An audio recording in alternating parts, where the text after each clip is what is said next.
Chapter 28.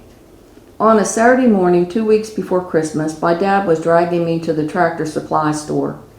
"You can talk with Daisy," he reminded me as I whined about going. Daisy was one of the guys that ran the parts counter. He'd worked there as far back as I could remember, and he'd let me sit on the counter as he worked. I hadn't been to the store in months, and in that time period I was thinking that I was too old to be sitting on the parts counter. I was also wondering for the 100th time why Daisy's mother had named him after a flower. "Come on, little bear cub, let's go," my dad urged. "Dad," I whined.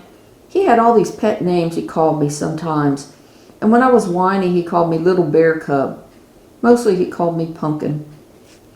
I made him wait a little longer as I ran upstairs and stuffed the $40 in my pocket that I'd saved. I had no idea why I felt I needed it. Daisy wasn't busy as we got to the parts counter, and he persuaded me to sit on the counter. I supposed that I'd do it one last time. He asked me about Yellow and whether I'd become a famous guitar player yet. He was just goofing around. A man walked up to the counter that I'd never met before. He told Daisy that he needed a starter for his truck. It had put him out of commission and he needed to get it running. The part was over $100. I sensed that he didn't have that much money. He was shaking his head, saying that he hardly had the money for the starter, let alone someone to work on it. "I can put that starter in for you," I replied. The voice in my head was telling me to give him my $40. I couldn't believe it was asking me to do that. It had taken almost a year for me to save that money, and now I was supposed to give it to a stranger? The man shook his head at me. "Don't be kidding me, girl," he said. "I'm not kidding." The guy regarded me for a moment. "Well, even if you could, and I don't think you can, I'm still short $43 to pay for the thing." I didn't think that was my problem, but the voice in my head said it was. I sighed to myself and was giving the man $40 when my dad walked up. "What are you doing?" he asked, so I explained that the man needed the money. He took me aside to talk. We argued in hushed whispers. "I can't help what they tell me to do, Dad. I'm being led to do this," I told him. "If that's what you really want to do, then okay," he relented a few moments later. I bummed $3 more from him. The guy was about to leave the store then. I ran after him and my dad followed at a distance. "Here, buy the starter. You need it. I'll put it in," I told him. He looked up as my dad walked up behind me. "Your daughter wants to give me the money to buy the starter for my truck, and she says she'll put it in.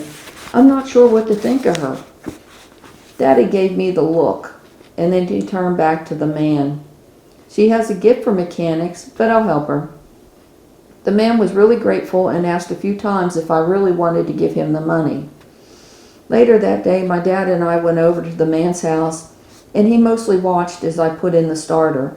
His wife came out to talk to us. She was carrying a baby and shushing it. She cried as she thanked us for helping them. We went to Bob and Nancy's house for dinner. Daddy had made me take my violin so I could play for them. Since it was the Christmas season, they wanted to hear some Christmas songs. I could play by ear, so even if I didn't have sheet music for those songs, I could play a version of them. My dad told them about our day. Before we left, Nancy gave me $40. "You're a good kid," she told me.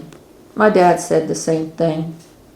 I felt funny taking the money from her, but she insisted that she was just passing on kindness such as I had with the man I'd helped.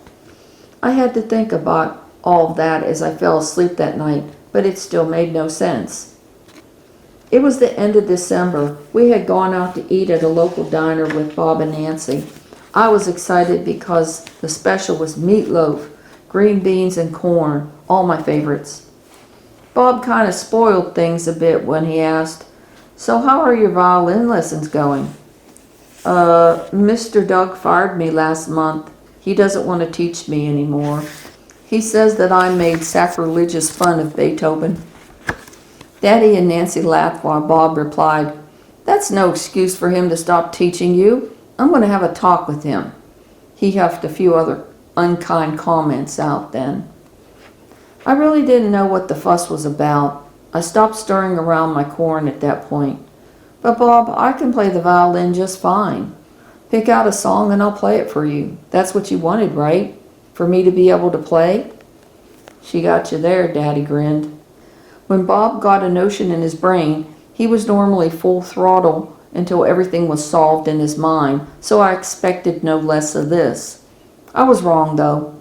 Daddy was okay with my violin lessons stopping, and that was that. And from time to time, Bob requested songs, and I played them for him.